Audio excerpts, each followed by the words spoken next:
Ngiyalibulisa kakhulu abangcwele egameni likaKristu Jesu.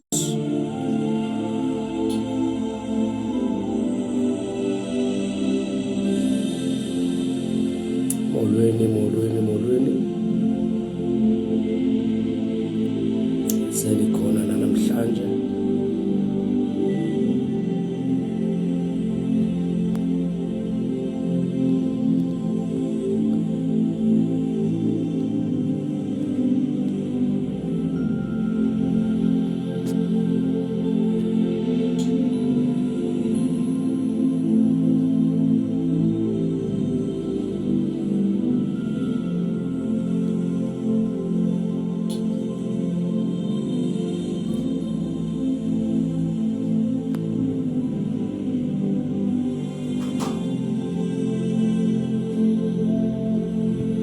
Greetings in the name of Jesus. Greetings in the name of Jesus. Greetings in the name of Jesus. Greetings in the name of the Lord Jesus Christ. Molweni bangcwele, molweni. Ngelihle igama lenkosi uJesu Kristu. Molweni South Africa, niyalibulisa nonke. Selikhona ku live, selikhona ku live. Sisa continuisha ngendaba ye salvation of Jesus Christ. Sisa kwindaba yokukhuluma ngoJesu, ngendaba ezilungileyo zikaKristu. Yanibulisa nonke egameni elihle likaJesu Kristu waseNazaretha. Ngatsho nje kwifamily yakho ukuthi senikhona. Xelele nje ifamily yakho ukuthi senikhona namhlanje. I'm here to preach the gospel of Jesus Christ. I am here ukuthi ngifundise ngesifundo sika Jesu Kristu waseNazaretha. Ngizochaza ukuthi uJesu ulungile. uJesu ulungile, muhle. Ulungile uKristu, uyaphila. Ulungile uJesu, unamandla. Senikhona njengangoku. Lo myalezo ngothumela kuma friends wakho, uthumele nje kufamily yakho. Uthi nje senikhona. Inibulise nonke senikhona ngegama elihle likaJesu Kristu waseNazaretha. Kule ndawo andizangizoveza mina kodwa ngizoveza uJesu. Ngizochaza ukuthi uJesu uyinkosi. uJesu Kristu uyinkosi engcwele, uyinkosi ephilayo. Wavuka kwabafileyo, uyaphila uJesu. Uthanda bonke abantu. uJesu Kristu uyinkosi. uJesu Kristu unamandla. Ithi molweni South Africa, molweni. Umabandla onke akhona eSouth Africa nibulise kuwona ngegama likaJesu Kristu. It's not about the church, but it's all about Jesus Christ. I understand that there are many churches in South Africa. Kodwa ngifuna ukuveza namhlanje ukuthi it's all about the name of Jesus Christ. It's all about Jesus. It's not about myself. Even me, I don't preach myself, but I preach Christ and Him crucified. And now amandla okuveza mna, kodwa amandla now is to preach the gospel of Jesus Christ. Is to preach the gospel of Jesus Christ of Nazareth. I welcome everyone egama lika Jesu Kristu waseNazaretha. Sibonga umusa njalo usuku nosuku, sibonga umusa, sibonga ukugcinwa uThixo, sibonga ukuhamba naye, ukuphila. Siphilela uNkulunkulu sibonga ukuthi asibalwa nabantu abasethuneni, asibalwa nabantu abasezibhedlela, asibalwa nabantu abakuma prison, kodwa thina senzela umusa ngoba singcono bangcwele. Kodwa it's all about the grace of Jesus Christ of Nazareth. Usibona nje siphila nathi, siphila ngokubabalo. Khona indaba namhlanje endizoke ngithethe ngayo namhlanje. Ngifuna ukuthetha ngokubaluleka komthandazo kaJesu Kristu. Ngizothetha namhlanje ngokubaluleka komthandazo kaJesu Kristu. Inkosi uJesu wasithandazela abangcwele, wasikhulekela umthandazo nje onamandla. I believe kumthandazo owakhulekwa uYesu Kristu, thandazela abafundi bakhe, wathandazela futhi nathi thina sibe singekabikho emhlabeni, kodwa uThixo wasithandazela uJesu. Kunamandla ke emthandazweni abaninzi. Umthandazo bacimba umthandazo is all about maybe time. Athi omunye yandikhuleke 5 minutes, omnye 10 minutes, omnye 1 hour, 2 hours. Umthandazo ngowa every time, every second umthandazo. If you remember uPaul kwibandla laseThessalonika athi uPaul pray without ceasing, ukuthi khulekane ningaphezi. Thina sesincedwa nangumoya ongcwele kaThixo, sithandaza noma ngabe into ayikho ethi masikhuleke, kodwa thina we pray ngoba kunomoya ongcwele osiphushayo to press on, to pray, ukuthi noma ngabe inyama uyeyivuka ukuthi seyidiniwe, inyama idinga ukuresta, kodwa thina we continue praying to God. Bayibonga igama likaJesu Kristu ngoba we believe ukuthi there is power in prayer. There is power in prayer. Prayer generates power. Umthandazo generate amandla. Hallelujah. Malibongwe igama likaJesu Kristu waseNazaretha. Nikhona ke bangcwele le ndawo waye to talk about the prayer of Christ. Ethandazela little King James, Jesus prays for himself, his disciples and his church. Ukuthi uJesu ngalamhla wayithandazela yena, wabe seyakhulekela abafundi bakhe, wabe seyakhulekela and the church. Hallelujah. Ngoba ibandla likaKristu lathandazelwa. That is why namhlanje ibandla namhlanje likaJesu linamandla.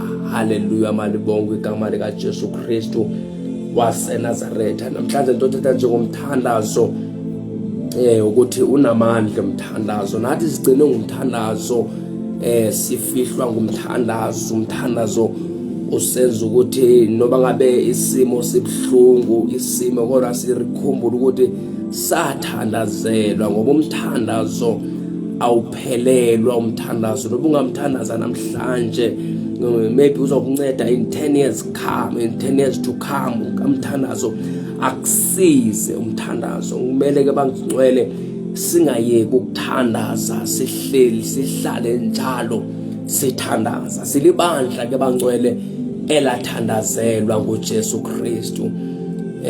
uJesu Kristu mayithandaza ndawufunda lo mthandazo lesi scripture ukuthi sibe understanding yakhona. Hallelujah. Malibongwe igama likaKristu Jesu waseNazaretha. Malibongwe igama likaJesu Kristu.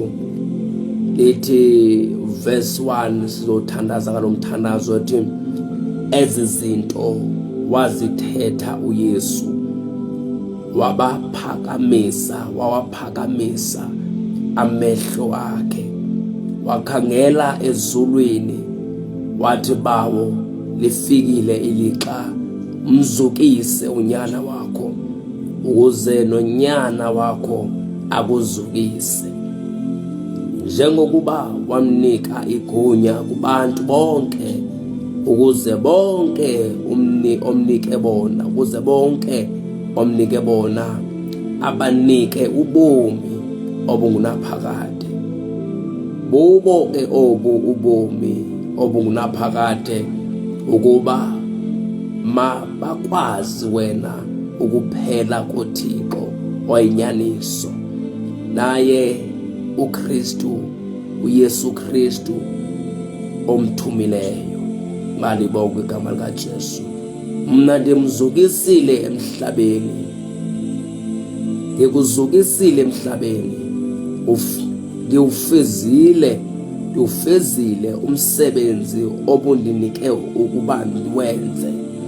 Lizukise ke ngoku wena bawo kuwe ngokwakho uzuko ebendinalo kuwe, lingekabikho ihlabathi, lilibonakalisile igama lakho kubo abantu obundinike bona, bephuma ehlabathini, babengabakho, wabanika mna ilizwi lakho, balibambile. Malibongwe igama likaJesu Kristu. Ngoko baqondile ukuba zonke izinto ondinike zona zivela kuwe, ngokuba amazwi ondinike wona ndiwanike bona. Bona bawathabatha, baqonda ngokwenyaniso ukuba ndaphuma kuwe, bakholwa ukuba wena wandithuma. Mna ndicela bona, andiceleli lona ihlabathi, ndicelela abo undinike bona, ngokuba bengabakho. Izinto zonke ezizezam zezakho, zibe ezakho zizezam. Ndikuzukisile ke kubo, andisekho mna, ndiza kuwe bawo oyingcwele. Balondoloze egameni lakho abo undinike bona, ukuze babe banye njengathi, oko bendinabo ehlabathini mna, balondoloze egameni lakho owandinika bona, ndibagcinile. Akukho namnye kubo otshabaleleyo, ingenguye lowo watshabalala otshabalalo, ukuze isibhalo sizaliseke. Ngoku ke ndiza kuwe, lezi zinto lizithethe ehlabathini, ukuze babe nalo uvuyo lwam luzalisekile kubo. Mna ndibanike ilizwi lakho, laza ihlabathi labathiya, ngokuba bendingabo abehlabathi, njengokuba nam ndingenguye owehlabathi. Andiceleli ukuba basuse ehlabathini, ndicelela ukuba ubagcine kuyo inkohlakalo. Abangabo abehlabathi. Thank you, Jesus. Thank you, Spirit of God. Njengokuba nam ndingenguye owehlabathi, bangcwalise ngayo inyaniso yakho. Ilizwi lakho liyinyaniso, njengokuba thume bona, njengokuba wandithuma ehlabathini, nam ndibathume bona ehlabathini, ngenxa yabo babe ngabangcwalisiweyo yinyaniso. Andiceleli ke aba bodwa, ndicelela nabo baya kukholwa kum ngelizwi labo, ukuze bonke babe banye, njengokuba wena kuba nabo njengoba ukuze nabo babe banye kuthi. ukuze ihlabathi likholwe ukuba wena wandithuma. Uzuko owandinika lona ndilunika bona ukuze babe banye njengokuba thina sibanye. Mna ndikubo wena ukumi, ukuze babe ngabazalisekileyo ntwenini, ukuze liqonde ihlabathi ukuba wena undithumile wabathanda njengokuba wandithanda nami. Bawo ndithanda ukuba nabo abo undinike bona babe nami apho likhona mna, ukuze balubone uzuko lwam owandinika lona njengokuba wandithanda kwaphambi kokusekwa kwehlabathi. Bawo lilungisa ihlabathi lona alikwazanga ke mna ndikwazile, nabo ke naba bathe bazi ukuba wena undithumile abazisa igama lakho, ndandiya kubasiza ukuba uthando ondithande ngalo lube kubo nam ndibe kubo. Malibonge igama likaJesu. Baba, nalizwi lakho nkulunkulu ongcwele, linamandla, liyaphila, linguwe uqobo, egameni likaJesu Kristu waseNazaretha. Baba, sekunguwe lo sowuthetha namhlanje nkulunkulu, moya weqiniso, moya ongcwele, ngegama likaKristu Jesu waseNazaretha. Umuhle ke Thixo, uyalala, uyakhazimula, uyidwala elinamandla elingcwele, in the name of Jesus Christ of Nazareth. Baba, thatha indawo ke Nkosi uJesu, thetha ngalo naleli lizwi lakho nkulunkulu ongcwele, egameni likaJesu. Baba, izwi lakho maliphile lisebenze nkulunkulu, even in this social media.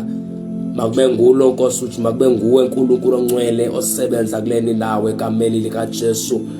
I invite your spirit, Baba, wethona amandla to touch in each and every heart kule ndawo nkulunkulu ongcwele egameni likaJesu. Lord, bless labantu ababukelayo nkulunkulu ongcwele egameni elinamandla likaKristu Jesu waseNazaretha. Lord, I bless your name in Jesus Christ name of Nazareth. Malibonge igama likaJesu bangcwele. Namhlanje sizothetha ngomthandazo owathandazwa nguYesu Kristu in the book of John chapter 17. Linamandla ke bangcwele izwi likaThixo in the book of John chapter 17. Apho uJesu Kristu wayethandaza, ethandaza ngabapostoli bakhe, ethandazana ngaye, wabe sekethandazana ngalo ibandla lakhe ukuba nithandazele ukuthi ubagcine lo mhlaba, ngoba laba bantu endibathandazelayo akusibona abehlabathi, kodwa laba bantu bakhona le ndawo ababhilonga kuyona. We are the church of Jesus Christ bangcwele. We don't belong kulo mhlaba, kodwa thina we belong to heaven. We belong kwi-original yethu. Hallelujah. Malibongwe igama lenkosi uJesu Kristu waseNazaretha bangcwele. Liphilile ke bangcwele elikaJesu igama, linamandla igama likaKristu Jesu, lona lodwa likukuphila, lona lodwa lingamandla kithina.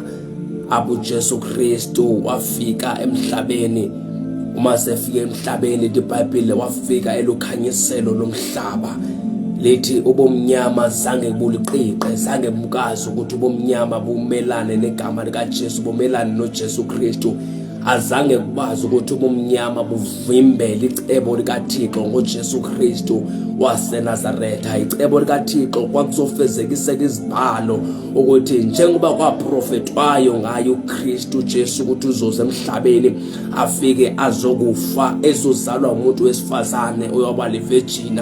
Lethi uNkulunkulu uKristu Jesu wafika wahlala wakha phakathi kwethu enguNkulunkulu. Haleluya. Wafike wafila ukuthi uJesu azi ukuthi umuntu mayesenyameni yini into elwa naye, yini into ehlupha umuntu esemhlabeni, yini lento eyenza ukuthi umuntu ahlukane noNkulunkulu. Kodwa uJesu Kristu icebo lakhe wayezofezekisa ukuthi kufezekiseke izibhalo ezobuyisela umuntu kuThixo. Haleluya. Kodwa uJesu lithi izibhalo, haleluya, izibhalo lithi Jesu wathi maseke fika emhlabeni kwenzeke imiqondiso, wenza imiqondiso uJesu Kristu, wafika abantu bonke babona ukuthi indeed lo muntu unguye uJesu Kristu, unguye umuntu ozokhulula umuntu emhlabeni. Haleluya. Umuntu wayikude noThixo, kodwa uThixo wenza icebo ukuthi umuntu abuyisane naye. Malibongwe igama lika Jesu Kristu waseNazaretha. Thina abangcwele singabantu abangasongabo abelihlabathi, kodwa thina kukhona la sibhilonga khona, khona lapho sibhilonga khona. That is why the Bible says we are the children of God. Hallelujah. Lithi iBhayibhile asibantu bobumnyama kodwa singabantu bokukhanya, ngoba la sithona sikhona sikhazimula ukukhanya. Malibongwe igama lika Jesu. Konke okube kungekwa Jesu Kristu, uJesu wakutransferela kubapostoli bakhe ukuze nabapostoli bakhe bathathe lento abayinikezwa nguJesu Kristu bayonikeza nabanye abayolizwa izwi, bakholwa ukuthi indeed lo muntu wafa eCalvary. Indeed uJesu uyinkosi engcwele, uyinkosi ephilayo, inkosi yamakhosi. Ithi iBhayibhile wahlangana futhi even nemimoya. Hallelujah. Ithi iBhayibhile even the demons believe ukuthi uJesu Kristu uyinkosi. Hallelujah. Ngoba lo Jesu asikhonzi nje just uNkulunkulu. Hallelujah. uNkulunkulu wiki, kodwa sikhonza uNkulunkulu owaziwa na imimoya ukuthi lo Jesu lona esimkhonzayo uyinkosi. Hallelujah. Lithi iBhayibhile uJesu abanikeza abapostoli bakhe amandla. Hallelujah. The time ebathuma ethi wabathuma 2 by 2. Lithi iBhayibhile wabanikeza amandla to cast out the devils. Hallelujah. To trample the scorpions, to trample the snakes. Hallelujah. Atu Jesu noma ngabe ningadla noma ngabe yini ebulalayo, kodwa nina soze nife ngoba nina senikimi nami ngikuni. Hallelujah. Malibongwe bangcwele igama lika Jesu Kristu waseNazaretha. Abu Jesu Kristu uthandaza ngaye. Hallelujah. Othi uNkulunkulu ndizukise. Hallelujah. Ndikuzukisile nawe zukisa. It's time ukuthi nawe to glorify your son. Hallelujah. To glorify ukuthi Yesu umsebenzi wami emhlabeni sengiqedile. Hallelujah. Yonke into bendizeleyo apha emhlabeni sengiyiqedile, sengiyigqibile. Hallelujah. Ngoba uthi lithi iBhayibhile wathi wa declare even amazwi. Hallelujah. Esesiphambanweni lithi iBhayibhile the time I declare wathi it is finished. Kwasegqitshwe kufezekisiwe, kugqitshwe yonke into. Hallelujah. Ngoba konke uJesu wayekuzele kwagqitshwa, kwafezekiseka. Hallelujah. Izibhalo zazaliseka ngayo uKristu, inkosi engcwele, inkosi yamakhosi. Hallelujah. Namhlanje uJesu sifunda ngaye lo mthandazo uthi uJesu Kristu waseNazaretha ithandazela ukuthi laba bantu laba ondinikeze bona. Hallelujah. Uthi ndibagcinile. Hallelujah. Ukuthi zinbalondile futhi ndibafihlile,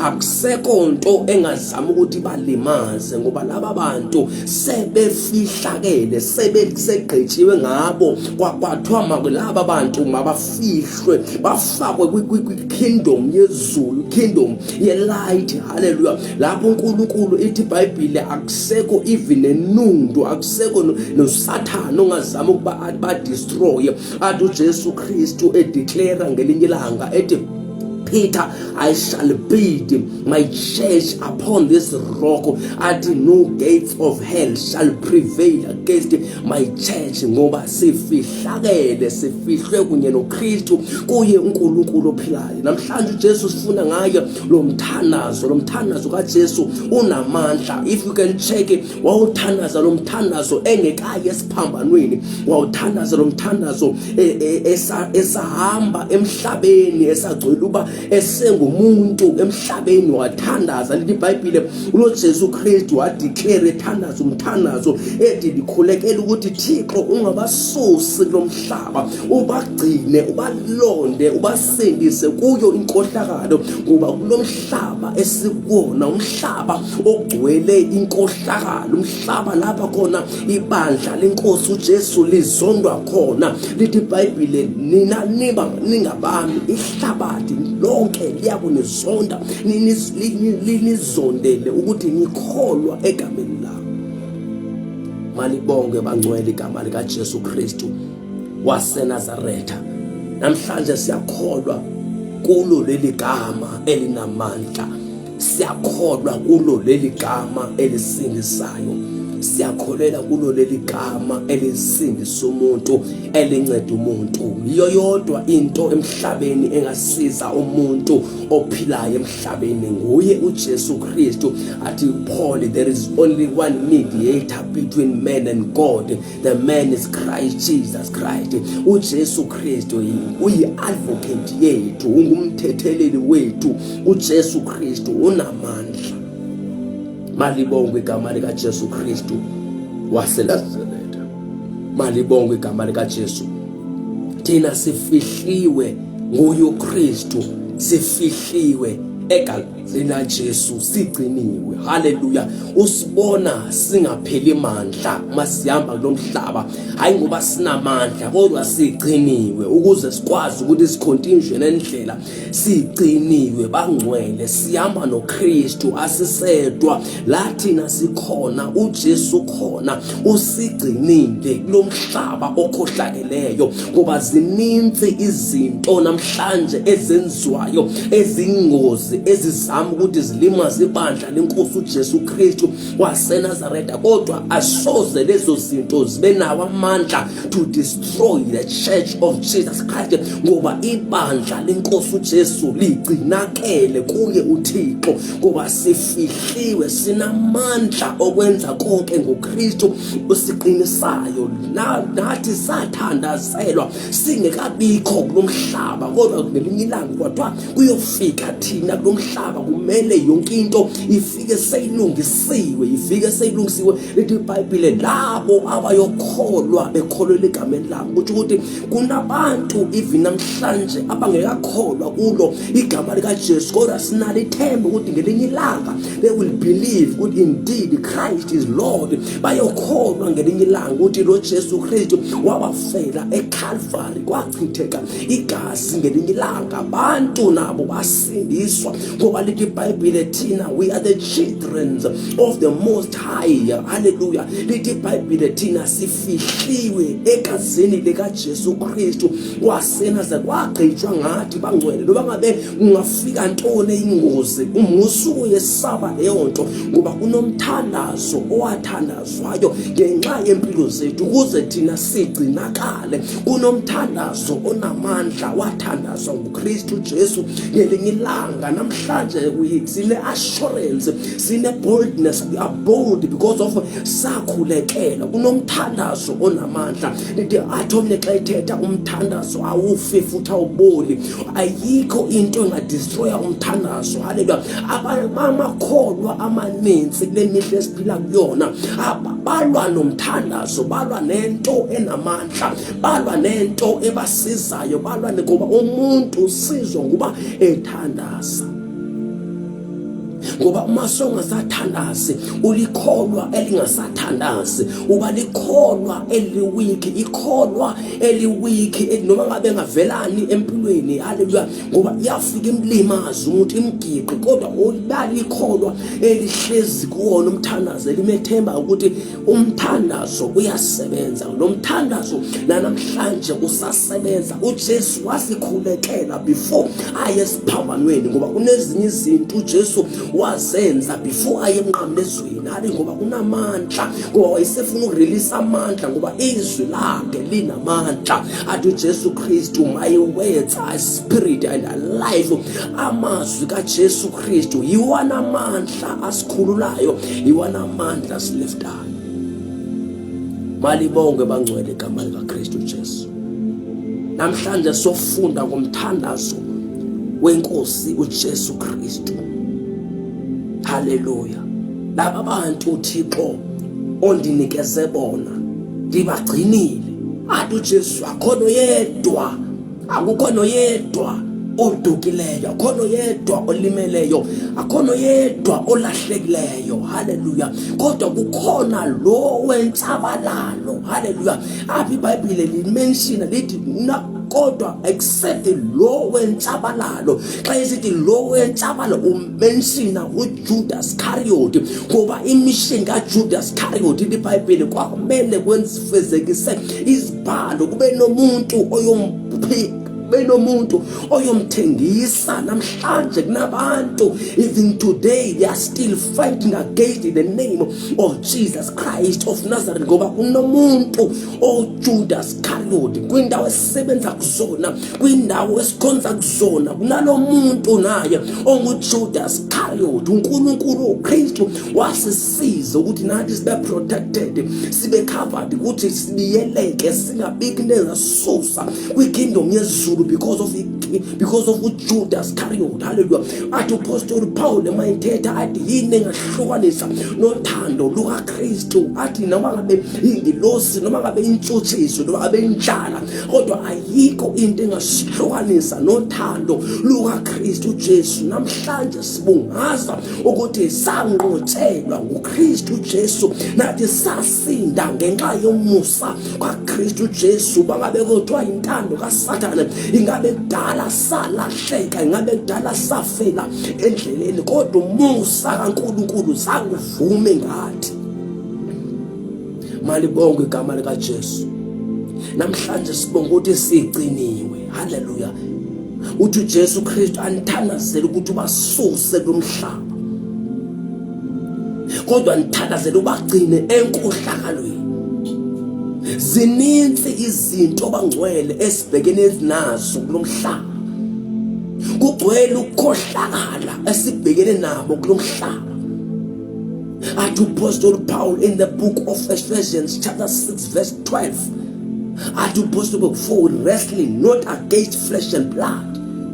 Asibambene thina nenyama negazi, kodwa sibambene nemimoya, sibambene nomagunya, ngoba iyodwa into esilwa nayo lomhlaba. Kodwa masingesabi, sigciniwe kulomhlaba, sigcine siphilisiwe kulomhlaba. Zikhona ezinye izifo ezifikayo, kodwa zithi mazifika zifike zibounce, ngoba sigciniwe nathi kulomhlaba, silondiwe kulomhlaba, sagcinwa abangcwele lomhlaba. Akusekho into engasilimaza lomhlaba. Malibongwe igama likaKristu Jesu. Sigciniwe bangcwele, sigciniwe bangcwele. Kwathandazwa ngempilo zethu. Ngiyakholelwa kulomthandazo kaJesu Kristu. uJesu Kristu noma ngabe naye wayenguNkulunkulu, kodwa wayehlezi njalo ekhuleka ethandaza. Lithi makholwa namhlanje, we must believe in prayer. Kumele sibe nesikhathi sethu sokuthandaza, sibe nesikhathi sethu sokukhuleka, sikholwe ukuthi umthandazo singenza konke when we pray. Siba namandla thina when we pray. Ngaphandle kuba siphume sithi shoshongela, kodwa we must make sure ukuthi we are rooted in prayer, ngoba prayer works, prayer is powerful. Umthandazo ukhulula izinto ocabanga, umthandazo break ama curses, umthandazo ubreak, ubulala, ubudestroy ama altars obumnyama amiselwe thina. Kunama altars amiselwe thina ukuthi asidestroy, kodwa thina sibonga ukuthi sigcina, kodwa nathi siyakholela kuwo umthandazo. Siyakholelwa kuwo umthandazo, ngoba umthandazo unamandla. Umthandazo unamandla. Akekho umuntu ozondwa njengomuntu othandazayo.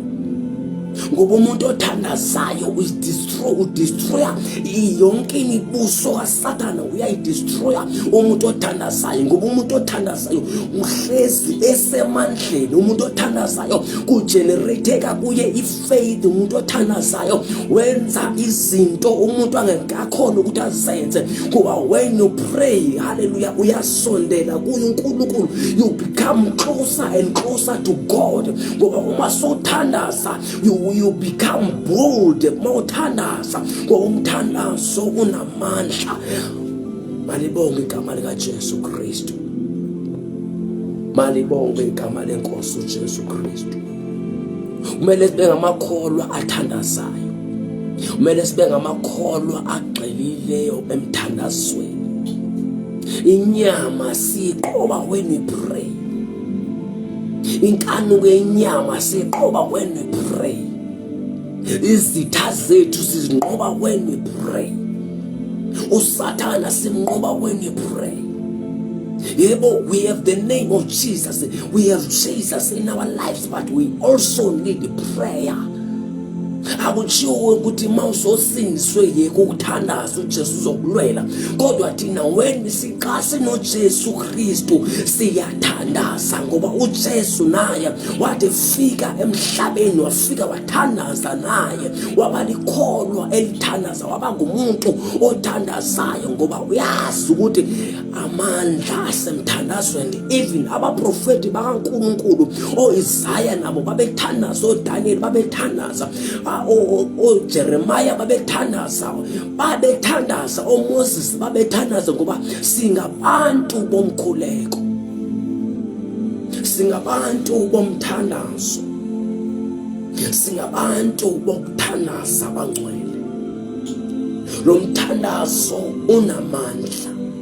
Umthandazo kaJesu naye uthandazela ukuthi Thixo zukisa unyana. Nathi namhlanje sicela uThixo ukuthi yebo sesisebenze kakhulu lomhlaba, sesishumele kakhulu lomhlaba. It's time ukuthi uJesu Kristu uNkulunkulu azukise ibandla lakhe.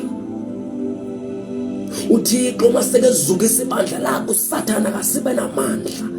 uSathana kanamandla uba ibandla lizukisiwe. Uma elizukisa uNkulunkulu ibandla, ulenza ibandla likhazimule, ulenza ibandla libe namandla, ulenza ibandla kube khona ama-miracles, ama-signs and wonders. Uma ibandla selizukisiwe liyesabeka ibandla likaNkulunkulu. Kudala abantu babemhlonipha umuntu osindisiweyo, kodwa namhlanje abantu abasesabi ibandla likaNkulunkulu. Wasukudala uve ngomuntu oshumelayo, oshumela ivangeli likaKristu, wonke umuntu wayilawa emlandela. Kodwa namhlanje nifuna ukubuye lento ukuthi ibandla likaNkulunkulu malizukiswe uNkulunkulu. Umthandazo wethu ukuthi uThixo alizukise ibandla lakhe. Umthandazo wethu ukuthi uThixo azukise ibandla, abuyisele ibandla emandleni alo, ngoba ibandla likaNkulunkulu linamandla emhlabeni. Ibandla maselizukisiwe liyanqoba. Thina we are more than conquerors, ngoba singabantu bomzimba kaKristu. We are the body of Christ. Kumele uThixo namhlanje sikhulekele ukuthi Thixo zukisa ibandla lakho. Sithandazele ukuthi uNkulunkulu zukisa ibandla lakho. Siconfess imilomo yethu sithi we believe ukuthi uJesu he died on the cross of Calvary for our sin. uJesu Kristu wayezobuyisela umuntu noThixo. uJesu Kristu wayezobuyisela ukuthi uJesu Kristu laba bantu uThixo onikeze bona akusingabo abehlabathi bangcwele. Kumele sibele ibandla lisayelaziyo ukuthi we don't belong kumhlaba, we are foreigners lomhlaba. Ngelinye ilanga siyokuhamba bangcwele, siyohlala kunye noNkulunkulu ophilayo, siyohlangana nenkosi yamakhosi uJesu Kristu. Lithi iBhayibheli siyobe simbona ngeso lenyama, siyobe sibambana naye naye. Lithi iBhayibhile the days fika ezulwini, lithi ingilosi ngobani aba, lithi iBhayibhile ngabasuka embandezelweni entshutshisweni ngabanqobileyo kodwa abangcwele kumele siqale nqobe ngoku, ibandla likaKristu liqale nqobe ngoku, kufane njengoJesu athi Thixo it's time ukuthi uzukise unyana labantu kunikeze bona sendibagcinile kodwa sekuthi ixesha ukuthi before ndihambe emnqamlezweni zukisa unyana. uJesu Kristu wazukiswa uNkulunkulu engekayi emnqamlezweni, wathi ebethelwe emnqamlezweni wabe yena sekezukisiwe. uJesu Kristu ayikholelwa kakhulu kumthandazo. Namhlanje bangcwele kunomthandazo owasisizayo, osasisiza nangoku. Kumthandazo yikhiye umthandazo. Umthandazo generate amandla kuthina. Kunezinye izinto uthi noma sowugxekwa ngabantu okanye uthi sozonwa ngabantu kodwa ezo zinto azikulimazi ngoba you are a man of prayer, you are a woman of prayer ngoba you believe in prayer. Wonke umuntu abanye bade bayakuthuka, abanye bayakuzona kodwa thina sikhathazeke ngoba singabantu bomthandazo. Singabantu bomthandazo. Ingakwazi ukuthi noJesu ethi thandazani njalo ningayeki ukuze ningangene ekulingweni ngoba umthandazo unamandla. Namhlanje siqhubeka nalento ethi the salvation of Jesus Christ. Umthandazo is part of the salvation of Jesus Christ. Namhlanje kunamakholwa against umthandazo. Abanye abantu njengoJesu wathi ngene egungwini lakho uvale. Athi uJesu Kristu musana ukwenza imilembelembe. Abanye abantu bacabanga ukuthi when you pray too much you wenza umlembelembe. Awenze umlembelembe. It means lento ithetha ukuthi pray, thandaza ungcwele ngaphakathi, thandaza ukholwa ukuthi lo uNkulunkulu angenza konke. Mayithi uJesu musana ukuthandaza njengabaFarisi nabaSadusi, laba bantu abenza umlembelembe, which is laba bantu they believe in God, they pray, yes they pray, they benza umlembe kodwa inside their hearts they are dirty, bangcolile ngaphakathi, abamkholi uThixo ngoba lithi izwi kaNkulunkulu be holy as God is holy. Uba ngaba awukho ngcwele ngaphakathi, ungcolile ngaphakathi kodwa ube ngumuntu othandazayo, ithi iBhayibhile wenza umlembe lembe. Uba ngaba umuntu ogcwele inzondo ngaphakathi kodwa uyathandaza wenza umlembelembe, kumele ube ulikholwa eligxile elingcwele ngaphakathi. That is why the Bible make sure ukuthi uyathandaza ungcwele ngaphakathi. Uba ungabe ngumuntu owenza umlembelembe, ungabe ngumuntu owenza umlembelembe, uba ibali kholwa elithandaza iba umzalwane othandaze kholwa ngoba awukwazi ukuthandaza kodwa ungakholwa. Abantu abakholwayo bathandaza non-stop, mabethandaza bathandaza izinto zenzeke ngoba lo mthandazo bathandaza bekholwa. Namhlanje amakholwa amaninzi benza umlembelembe. Namhlanje they don't believe in prayer. Namhlanje abantu ujulo kunabazalwane noma sekuthiwa makuhlangane bangcwele siye emthandazweni bangcwele, amakholwa amaninzi akakwazi ukuthi aye emthandazweni kodwa ayaya kuma-festival. Kumele ke bangcwele sibe ngabantu abakholwayo emthandazweni.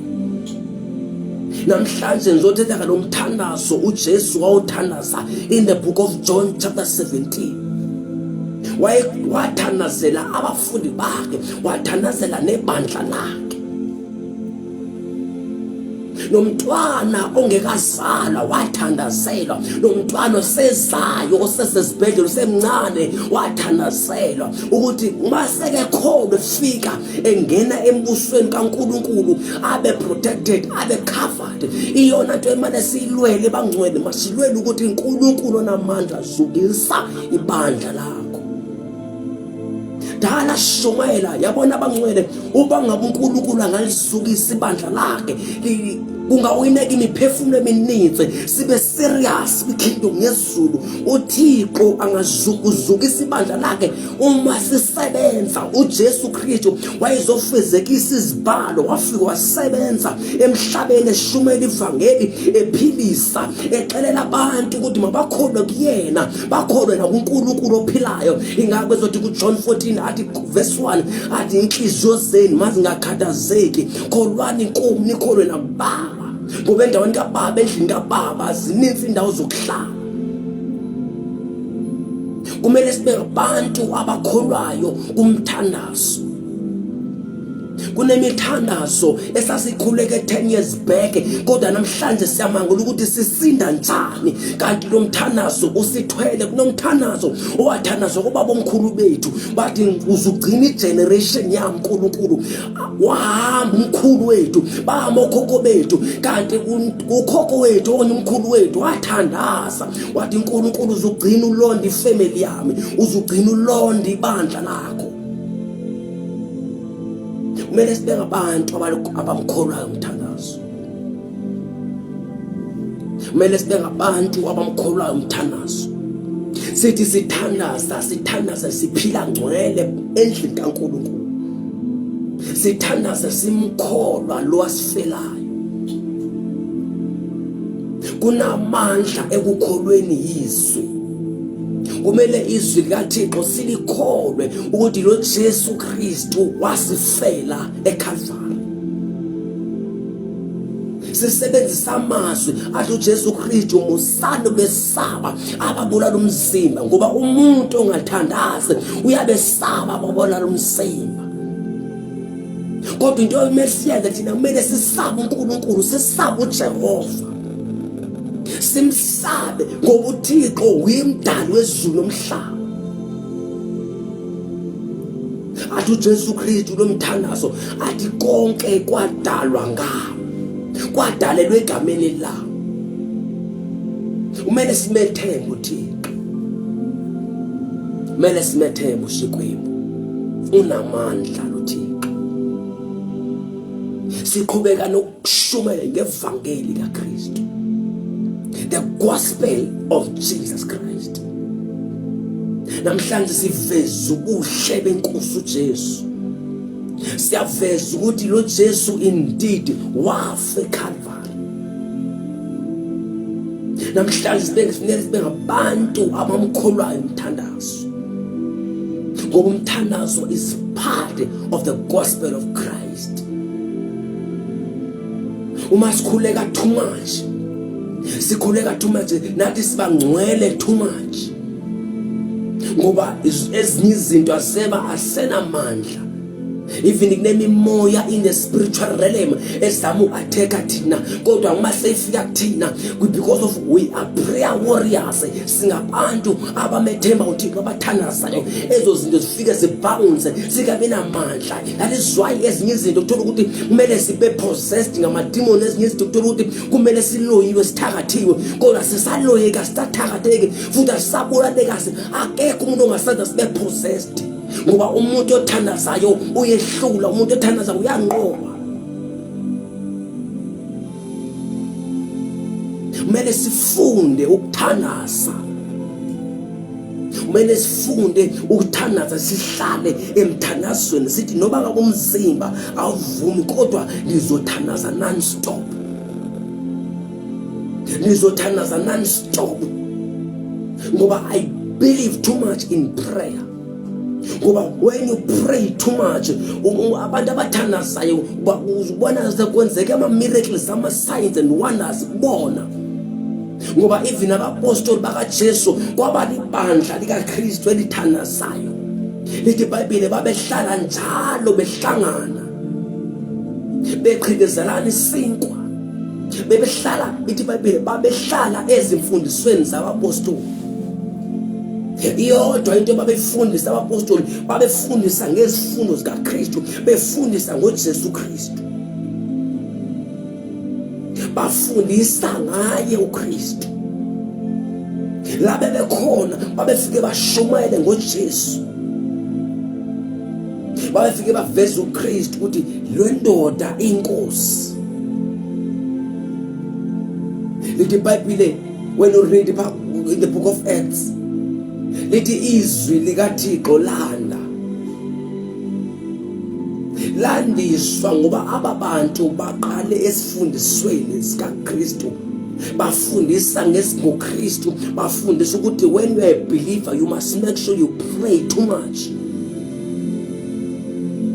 You must pray too much. Futhi make sure ukuthi you attend church service, uattenda zonke inhlelo zesonto. Malibonke igama lika Jesu Kristu. Makabonge uNkulunkulu ophilayo. Namhlanje sigcinwe ngayo lo mthandazo. Kwathandazwa ngempilo zethu. Akumelanga sosabe kwathandazwa ngathi. Kwathi noma ngabe singathuswa sosatshiswe. Kodwa thina asisesabi ngoba akusekho into engabana amandla ukuthi isilimazi. Ngoba thina sathandazelwa. Kwathandazwa ngathi kwathi nabo abazokholwa egameni lami Thixo uzubagcina ubalonde. Gcina ubalonde. Noma ngabe bayapi kodwa ubagcine uNkulunkulu balonde. Sigciniwe nguJesu Kristu. uJesu Kristu lani khona nje ubakhona. Noma ngabe umuntu uphi as long as esindisiwe enoJesu uhlezi hamba noJesu phakathi. Uhlezi enoJesu Kristu. uJesu akabikho masehlangene. Kodwa uJesu ubakhona ngalo lonke ixesha. Uhlezi kuthina ngomoya wakhe. Sanikeza umoya omngcwele kaNkulunkulu ukuze la khona sihamba khona sihambe sazi ukuthi uJesu usenhlizweni zethu, uJesu usempilweni zethu. Siyazi ukuthi sihamba siconfess sithi we are more than conquerors in Christ. In Christ we rest, in Christ we live. Sinokukholwa kuNkulunkulu, simethembile noNkulunkulu. Sathi basizwe ngaye ukuthi lo Jesu uyasindisa, saqoma sizohlala kuyena.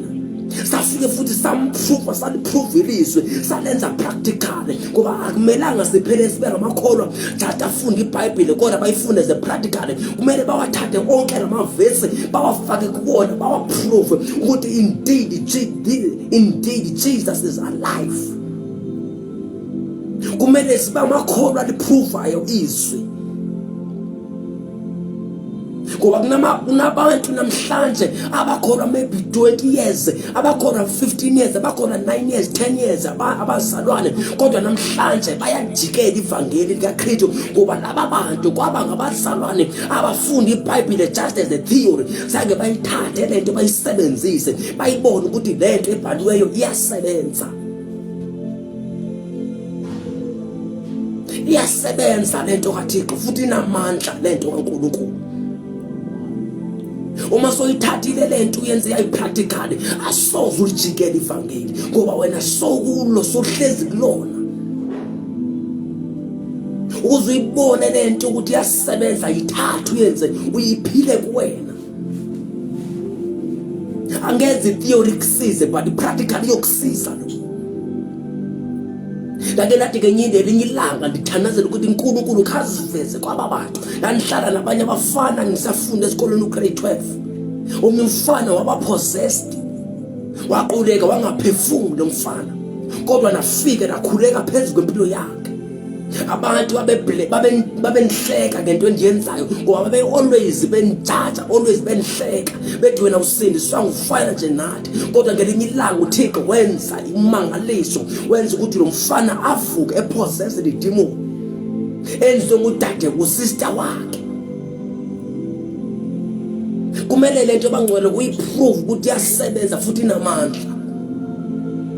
Ngoba umuntu othandazayo akathakatheki, umuntu othandaza akabula noma ngabe kuthiwa sowuthengelwa inkabi ukuthi bakubulale ngoba when you are a man of prayer or a woman of prayer awusabulaleki. Bakafika abantu bephethe izibhamu zabo ama AK47 wabo kodwa wena unezwi elithi I shall not die.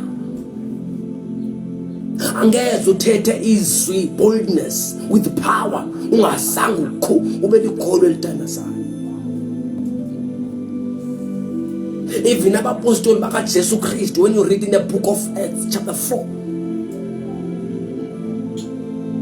laba bantu babefuna ukuthulisa ukuthi bangaphinde bashumele ngegama likaJesu Kristu ngoba sekufikile into enamandla abafana laba uPeter and John sake bakwazi ukuthi bamamele iqumkani mase bathreatenisha uba bangashumeli ngegama likaJesu Kristu ngoba baba ngabantu bomthandazo ngoba umoya ongcwele sehlezi kubona ufikile kubona amandla kamoya ongcwele segcwele kubona. Angeze ukwazi balikholwa elihamba lishuma livangeli kubantu elithi uJesu uyasindisa uba awusilo likholwa elithandazayo. Bonke abantu abanenhloni ngevangeli labo bantu uyazi ukuthi abathandazi. Bonke abantu abanamahloni ngokushumayela ivangeli likaKristu uJesu kubantu yazi ukuthi abathandazi. Even abanye abazalwane even emisebenzini yabo abazi ukuthi laba bantu basindisiwe inxaki bona abathandazi ngoba umuntu othandazayo akanamahloni uyavela athi Jesus is Lord. Abantu bazi ukuthi lo muntu usindisiwe. Ube nesibindi sokuma noba ngaba abantu behleka noba abantu bangabenza noba bengenza ntoni kodwa uma ulikholwa elithandazayo sozubusana sozosabe bangcwele. Kumele sibe ngamakholwa athandazayo. Thandazo namandla nathi sigcinwe ngumthandazo. That is siphila ngomthandazo. The more we go deep emthandazweni is the more uThixo nayiveza ama-revelation eveza ama-dreams and signs and wonders uThixo ukuba usiyathandaza. Kunabantu ebekumele bayaphupha ngoba bathandazi ukuphupha akusekho kubona. Uthola ukuthi umuntu uyaphupha uphupha nje into ezimbi into ezikaSathane ngoba kusilona ikholwa elithandazayo. Uma solikholwa elithandazayo uThixo uyathetha kuwena. Uthi uhlezi nje uThixo uyathetha ngoba wena ulikholwa elithandazayo. Kumele sifunde ukuhlala kuThixo, sifunde ukuhlala ekuthandazeni. Simethebe njalo. Singayeki ukuthandaza. Kholwane ekuthandazeni, kholwane ekuthandazeni. Umkholweni umthandazo, kholwane umthandazo kaJesu Kristu. Sagcinwa abangcwele, asisingabo abehlabathi. Asingabona abantu belihlabathi. Sigciniwe ngumusa weNkosi uJesu. Sigcinwe silondiwe ngamandla evangeli. Malibongwe igama likaKristu Jesu. Senvala abangcwele. Futhi namhlanje methembeni uNkulunkulu. Methembeni uThixo. Methembeni uNkulunkulu. Ningayeke ulithemba izwi likaNkulunkulu. Ningayeke umethemba uKristu Jesu. Ningayeki ukuthemba izulu. Umuntu othandazayo uhamba phansi kwezulu elivulekileyo.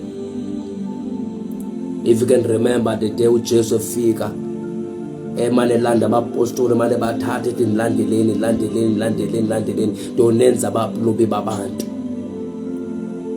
Fika kwenye indoda uJesu uthi uyoqala ubone izulu livulekile ubone ingilosi zezulu zehla zenyuka ngenxa yendodana yomuntu. Nathi siphila lomhlaba silibandla likaKristu. Sithi sihamba endleleni sithi sishumayela ivangeli ingilosi zezulu zehla zenyuka ngenxa yethu. Asesabi ukushumayela ivangeli leqiniso. Asesabi ukuxelela abantu ukuthi uJesu inkosi. uma sesiveza icebo likaThixo ingilosi zikaNkulunkulu zehla zenyuka ngenxa yethu, zehla zenyuka ngenxa kaKristu. Kodwa kulesi sikhathi sethu zehla zenyuka ngenxa yebandla likaKristu. Khumbula ngimini uDaniel wayibanja impendulo yakhe ibanjiwe emkhathini. Kodwa when you check ibandla likaKristu akekho umuntu owabanjela impendulo yakhe kwibandla lakho Kristu. If you can remember, even uPeter ebotshwetshele ibandla lakhuleka, uThixo immediately wadlisa impendulo wazokhulula uPeter. Abapostoli uPaul and Silas bebotshwetshele, yonke into abapostoli babeyenza yayisenzeka immediately. Xa bethandaza bethi uNkulunkulu sicela wenze uThixo yakwenza immediately, ngoba ithi iBhayibhile thina noKristu we are one. Impilo zethu zifihle kunye noKristu Jesu uNkulunkulu ophilayo. Singumzimba kaKristu. Uma usithi uNkulunkulu sicela wenze oku, uThixo yakwenza immediately, ngoba thina we are connected with Christ. We are in Christ. Christ is in us. We are rooted in Jesus.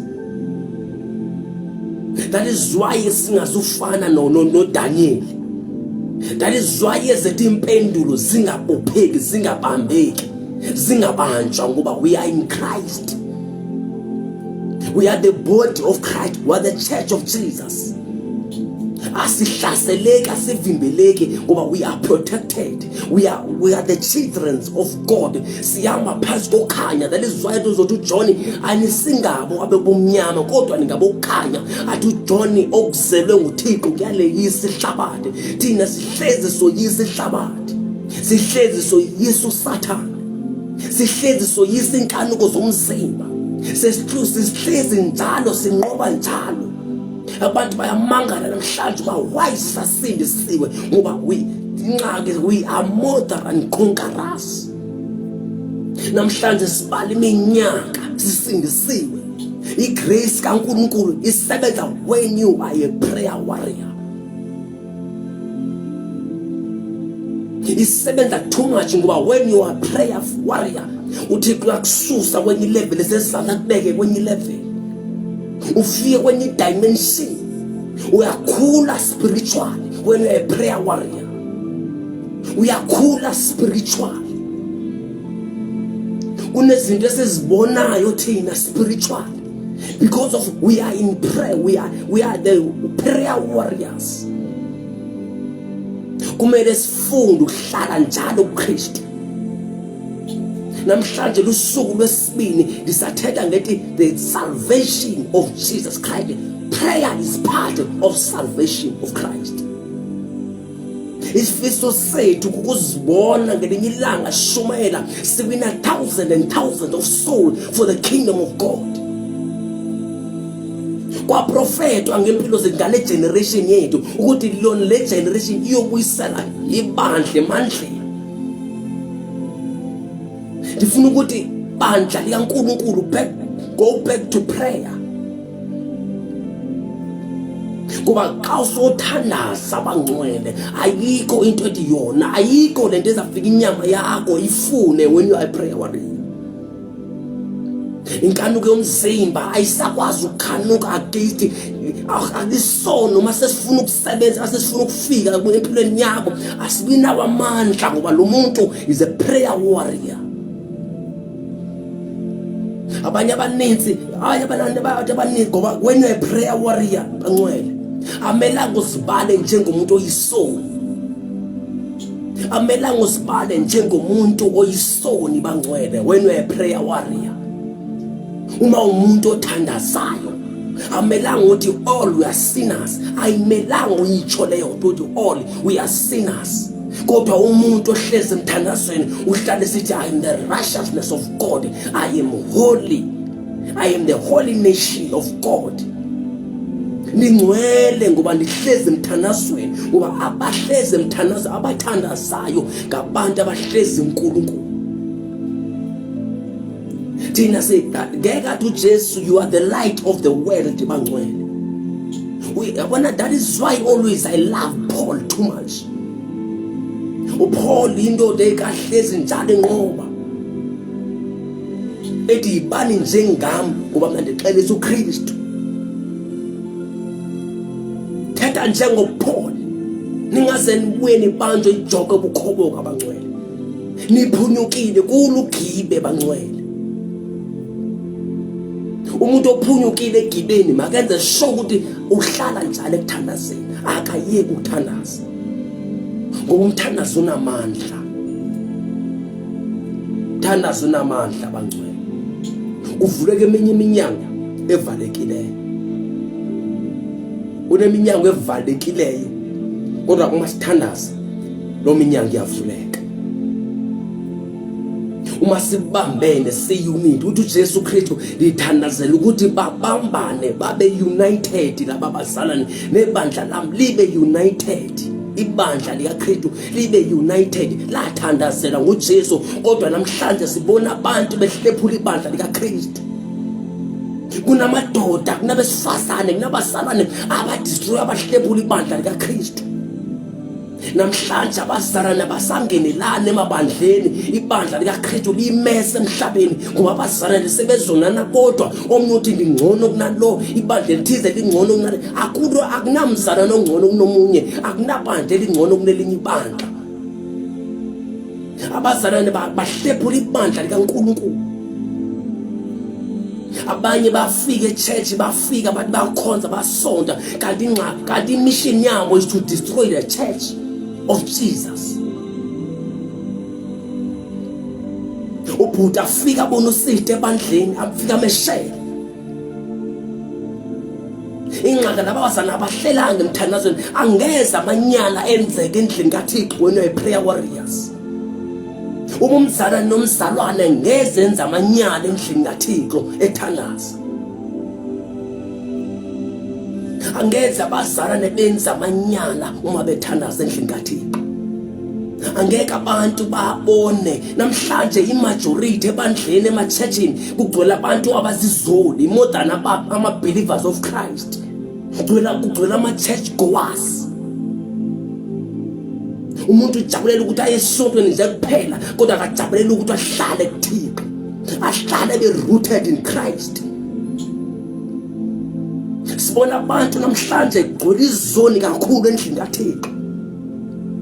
That is why even esinxibo sabo abasigqokayo abagqoki njengabantu abakholwayo, ngoba ingxaki yabo abantu abangathandazi, abangazali noThixo. That is why umuntu kuzoba easy ukuthi agqoke noma ngabe yini aye esontweni aye church. Bekumele ukuthi ibandla likaNkulunkulu umuntu uyambona engazange athetha ukuthi uJesus uyasindisa. Bekumele basiyabonakala mase sihamba ekuhlaleni ukuthi lo liyansizwa kanye yantombi usindisiwe. Namhlanje akusabonakala ukuthi ubani usindisiwe. Umva nje ngokuthetha ukuthi lo muntu umzalwane usindisiwe, kanti outside akasabonakala. Bathi lento isenhlizweni ayikho outside. Ingxaki abazalwane abangathandazi, ngamakholwa angathandazi, ngamakholwa angamfuni umthandazo, alwa against the prayer. Kanti abazi ukuthi umthandazo unamandla, umthandazo unamandla. Namhlanje nizovusa ibandla likaKristu, ibandla likaNkulunkulu, uba ibandla lazi ukuthi uThixo uyinkosi, uJesu uyinkosi. Hlalane emthandazweni, pray without ceasing. Thandazane ningayeki futhi ningaphezi noma ngabe kwenzakala ntoni. Malibonge igama likaJesu Kristu. Namhlanje zokuxelela namhlanje mntaba, kholelwa emthandazweni, kholelwa ekuthandazeni, kholelwa kuJesu, kholelwa emthandazweni kaJesu Kristu. Uthi iBhayibheli sathandazelwa uba uThixo angasisusi kulomhlaba kodwa sigcine kuyo inkohlakalo. Kumele sifunde uxolelana, sifunde ukuthandana, sifunde ukusizana, sifunde ukuthwalisana ubunzima. Umzalwane mayesenengxaki sikwazi ukuthi simsize. uThixo ngasipha amandla alikhazimulisa ibandla lakhe. That's my prayer namhlanje, uba uNkulunkulu ukhazimulisa ibandla lakho emhlabeni. Jesu khazimulisa ibandla lakho, moya ongcwele ungasiyekeleli. Thixo masincede, masisize. Thixo makasisize. Makasize uSomandla. Makasize uJesu Kristu. Makasize uSomandla. Asigcine njalo silone. Angasiyeki silimali. Malibonge igama likaKristu Jesu. Thixo masincede. Thixo masincede. Masincede uNkulunkulu. Senvala abangcwele. Yathandaza. Baba wethu ongcwele, uNkulunkulu onamandla onke. Egameni likaKristu Jesu waseNazaretha. We thank you so much, God, for your word. Thank you so much for this power, uNkulunkulu ongcwele. uNkulunkulu onamandla, uthembekile ke Somandla, uthembekile Jesu Kristu. Uhlezi moya ongcwele unebandla lakho. Ndiyathandaza ngebandla lakho Kristu. Ndiyathandaza kalamzalwane moya ongcwele osefuna ugive up empilweni, osefuna ukuyekelela uNkulunkulu onamandla ukubebona izinto engathi azisenzeki. Baba ndiyakhuleka moya ongcwele egameni likaJesu, umsize uNkulunkulu onamandla. Ndithi namhlanje Nkosi ngalomzuzu ukhazimulisa ibandla lakho uNkulunkulu ongcwele egameni likaKristu Jesu waseNazaretha. Baba khazimulisa ibandla lakho uNkulunkulu ongcwele egameni likaJesu waseNazaretha. Baba sincede ke moya ongcwele egameni likaJesu, siqinise uNkulunkulu onamandla. Sibonga ukuthi wasithandazela uNkulunkulu ongcwele, wasithandazela ukuthi sigcine uThixo. Baba siyathetha ukuphila phezu kwamafamily wethu, sithetha ukuphila phezu kwempilo zethu egameni nasegazini likaJesu Kristu waseNazaretha. Baba ndiyathandaza moya ongcwele kulaba khona Nkosi abagulayo, babaphiliswe uNkulunkulu onamandla. Sifuna uba libandla elistrong, ibandla elinamandla egameni likaKristu Jesu waseNazaretha. Moya ongcwele sisize egameni likaKristu Jesu waseNazaretha. Father, we bless your name, Jesus Christ.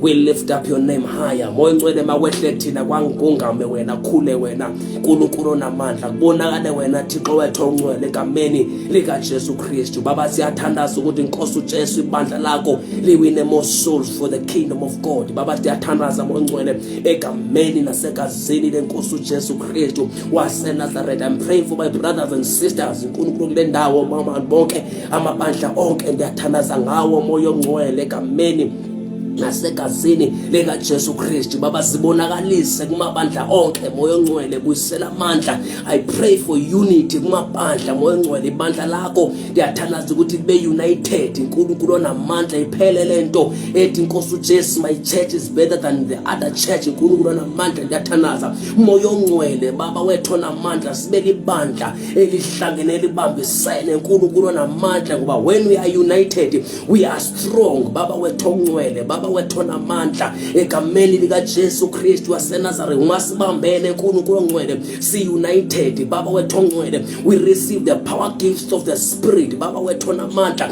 kwenze kumangaliso even in our generation uNkulunkulu ongcwele, kugcwala amandla omlilo, amandla moya ongcwele. Ibandla lakho liphinde libhabhatizwe ngamandla omlilo. Baba wethu ongcwele, siyakhumbula ngelinye ilanga kwenzeka isimanga Nkosi ngosuku lePentecost, kwaphinde kwenzeka isimanga eAzusa Street uNkulunkulu ongcwele. Lithi iBhayibheli Nkosi babegcwele amandla bethetha ngelimi ezintsha even nakuleti generation uNkulunkulu onamandla. Ndiyathandaza makufika irevival, makwenzeka irevival, the great revival, irevival eyoshake umhlaba uNkulunkulu ongcwele, ngoba Nkosi uJesu ngelinye ilanga le revival eyenzakalayo iPentecost day uNkulunkulu ongcwele yashake umhlaba wonke. Kwaphinde kwenzeka irevival uNkulunkulu onamandla kuyaZusa Street uNkulunkulu ongcwele eAmerica, kwaphinde kwenzeka isimanga washake umhlaba even nakuleti generation uNkulunkulu ongcwele, makwenzeka isimanga uNkulunkulu ongcwele, yenze revival ibandla lakho lihlangane.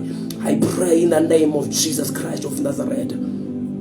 Moya ongcwele thatha indawo yenkosi uJesu egameni likaKristu ophilayo. Moya ongcwele siyathandaza egameni likaJesu, abagula baphiliswa in Jesus Christ name. Abangaphumelelanga bayaphumelela, abantu basindiswa moya ngcwele egameni likaKristu ophilayo. We thank you so much Jesus Christ. Amen. Hallelujah bangcwele. Manibulele kakhulu. Ngibonge kakhulu bangcwele, le ntshumayelo nizoyithola ku YouTube, ni check nje Evangelist Mvakade, subscribe nje pha ku YouTube channel ngegama lika Kristu Jesu waseNazaretha. Ndabulela prophetic Mabona, ndiyabona ubukele, uNkulunkulu akubusise. Lady Joy, awubusise uNkulunkulu nawe Lady Joy. May the good God bless you. SQ kubelana, Thixo akubusise nawe. Siyabonga ukuthi ubukele nawe. Sibonga kakhulu, sibonga umusa kaNkulunkulu. Siyabonga ukuthi Yogisipho Mfamela, siyabona ukuthi ubukele. Thixo akubusise. Apostle Edward Malakia, uThixo akubusise Apostle ngegama lika Jesu. Masinga ngalala Jackson, ngiyabulela tata wami. Long time ningasakuboni.